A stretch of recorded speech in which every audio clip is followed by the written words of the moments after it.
And turning to our weather now here across southwest Florida, temperatures overall feeling pretty comfortable for those of you stepping outside this evening. A little bit milder farther inland, low and mid 70s. Currently 73 coming in for Punta Gorda as well as Arcadia. 68 there for Cape Coral alongside Naples. Right now 65 for our friends in Sanibel. Let's take you live now. Let's head downtown. And by downtown, I mean down south. Marco Island, right now we are at 67 degrees, enjoying those beautiful, mostly clear skies. Everything this evening, for the most part, is really quite tranquil. We don't have any sea fog developing just yet, but that's going to definitely be a concern later on tonight. So if you are out and about from midnight onward, just a heads up, we are expecting those foggy spots to begin increasing first along our coastal communities and then working their way farther inland. Temperatures at 9 o'clock staying in the mid 60s, falling into the lower 60s right there around 11 o'clock. All of that extra moisture ahead of a cold front which is going to move through without much fanfare. Not worried about a big temperature drop, no major swings, no precipitation associated.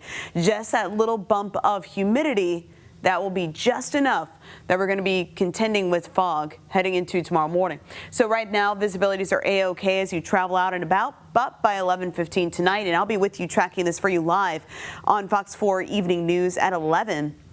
But as we head into the evening time frame after 11 o'clock, that's when our coastal spots like Fort Myers, Sanibel, Cape Coral up to Port Charlotte will begin to see that reduced visibility. And that's going to be the concern over spreading southwest Florida into your Wednesday morning commute. So just a heads up, I do suspect there will be some slowdowns on your Wednesday morning drive if you can allow yourself a little bit of extra time just to make sure that you are not one of those who are affected.